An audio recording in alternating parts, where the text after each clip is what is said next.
और भाई लोगों क्या हाल चाल है यार। तो अभी मैं 2 दिन से दिल्ली में हूँ और उसके बाद आज रात को मेरी 12 बजे वापसी की फ़्लाइट है। ओके, तो 3-4 हफ्ते से इंडिया में था, मज़ा आया, खूब खाया पिया और मेरा जो वेट है वो 10 किलो हो गया है ज़्यादा। ओके, चलो वो तो हो जाएगा बाद में फिक्स। तो आज का जो अभी मैं जो होटल में हूँ वो है ला मेरिडियन होटल, और मैं इसके लिए बनाऊँगा वीडियो होटल का, थोड़ा आपको दिखाऊंगा कि अगर आप नेक्स्ट टाइम अपनी गर्लफ्रेंड के या फिलिपिनो वाइफ के साथ आते हैं तो अगर आप इस होटल में रहना चाहते हैं तो शायद वो आपके लिए लाभदायक होगा और उसको भी अच्छा लगेगा। बट ये है कि भाई लोगों, अगर जो मेरे जो ऐसे होटल होटल के वीडियो बनाता हूँ या कहीं जगह के, तो उसके ज़्यादा वो कीजिएगा लाइक्स और कमेंट, क्योंकि क्या होता है कि ना, थोड़े बहुत कंपनीज अगर कभी देखते हैं कि ज़्यादा लाइक्स और वो हैं तो वो थोड़ा फ्री चीज़ें प्रोवाइड करती हैं। तो बाकी तो ठीक है यार। तो ओके, तो अब ये वीडियो आज मैं बना रहा हूँ उन भाई लोगों के लिए। एक्चुअली हो क्या रहा है कि जो फ़िलीपीन की एम्बेसी वो हो गई है बहुत ही स्ट्रिक्ट, स्पेशली फॉर इंडियंस के लिए। तो वीज़ा की रिक्वायरमेंट जो है वो बहुत ही हार्ड कर दी हैं और वो उनको चेक करती हैं, और बहुत से वीज़ा जो हैं वो रिजेक्टेड हो रहे हैं और सम टाइम कोई कारण के बिना। तो बेटर है कि अगर आपने अपने अप्रोच चेंज की है कि इंस्टेड ऑफ फिलीपीन जाने के आप अपनी गर्लफ्रेंड को भी इंडिया बुला सकते हैं, और अगर सब सब कुछ ठीक ठाक रहा तो आप यहाँ पे भी शादी कर सकते हैं, जो कि बेटर ऑप्शन है कंपेयर टू अगर आप इतना भाग दौड़ करने के बाद भी अगर आपको वीज़ा नहीं मिल रहा है किसी को देखते हुए बहुत से भाई लोग हैं वो मुझे पूछ रहे हैं कि इंडिया का वीज़ा प्रोसेस क्या है, और क्योंकि वो अपनी फ़िलिपिनो गर्लफ्रेंड के लिए वीज़ा अप्लाई करना चाहते हैं या उसकी हेल्प करना चाहते हैं। तो ये है कि इंडिया का वीज़ा और जो फ़िलीपीन का वीज़ा है इनमें बहुत डिफरेंस है। इंडिया का वीज़ा बहुत ही ई वीज़ा अप्लाई करना बहुत ही आसान है कंपेयर टू फ़िलीपीन के वीज़ा के।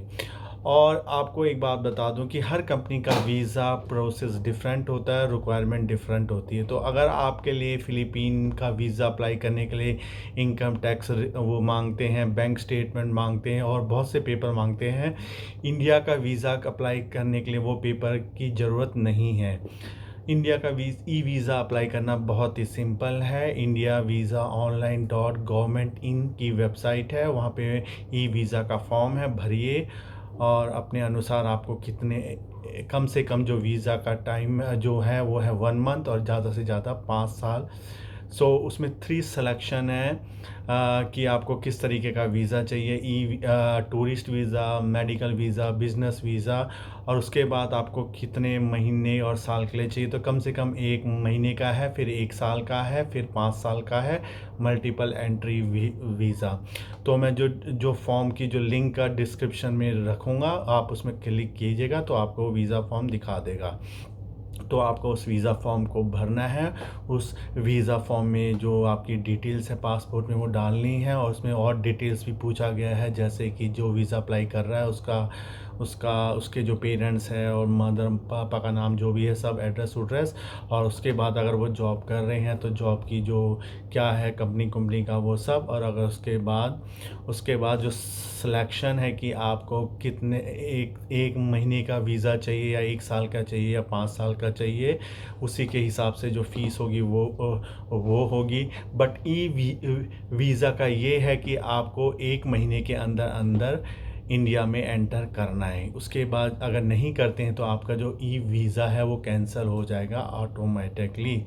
तो अगर आपने आज ई वीज़ा के लिए अप्लाई किया है और वो कल आपको इशू हो गया है, तो उसके बाद जैसे कि नेक्स्ट 24 अगस्त तक आपको इंडिया में एंटर करना है, अदरवाइज़ वो कैंसिल हो जाएगा। तो 1 मंथ की वैलिडिटी के साथ वीज़ा आता है।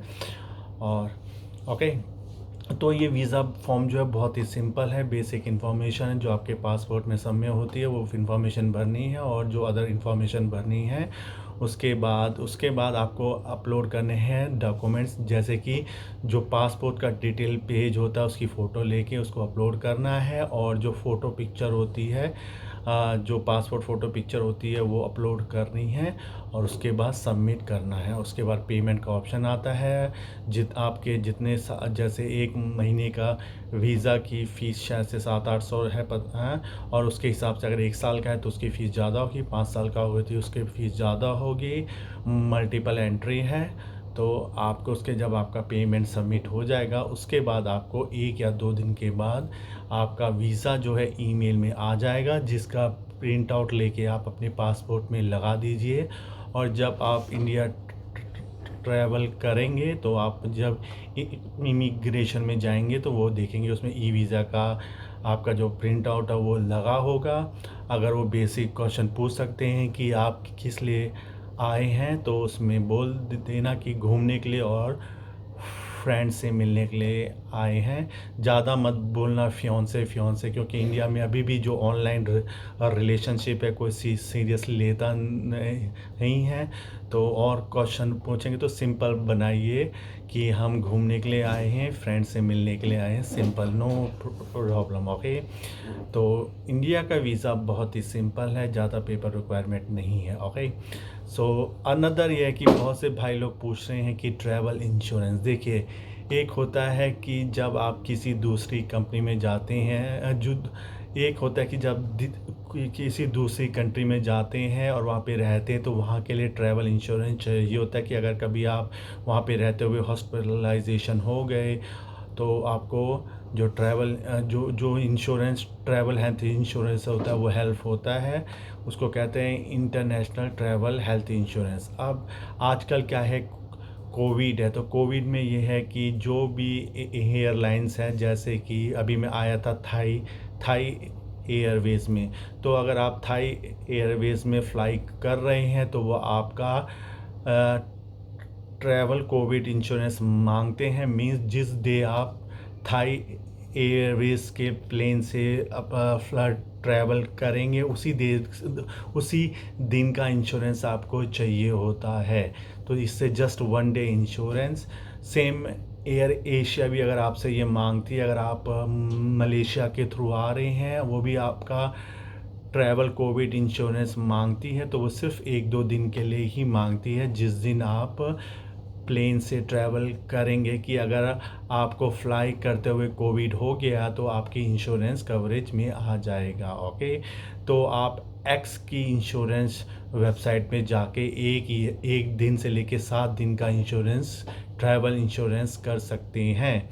तो इसकी फ़ीस जो है, एक दिन की फ़ीस मेरे ख्याल से 400-500 रुपीज़ होनी चाहिए। आप कंट्री का नाम सेलेक्ट कर सकते हैं, डेट ऑफ इंश्योरेंस 1 या 2 डे, आपको ज़्यादा से 1 डेज़ का इंश्योरेंस सेलेक्ट कर सकते हैं, जिस डेट आपको फ्लाइंग करना है, और फ़ीस पे कीजिए। आपके ईमेल में ट्रैवल इंश्योरेंस आ जाएगी, आप उसको प्रिंट आउट कर लीजिए। और जब जहाज़ में बोर्डिंग करते हैं या टिकट लेते हैं, जब बोर्डिंग की टिकट, तो उस समय आपको वो दिखाना होता है। वो आपसे पूछेंगे क्या आपके पास ट्रैवल कोविड इंश्योरेंस है, दिखा दीजिए, तब वो आपको बोर्डिंग कराएंगे।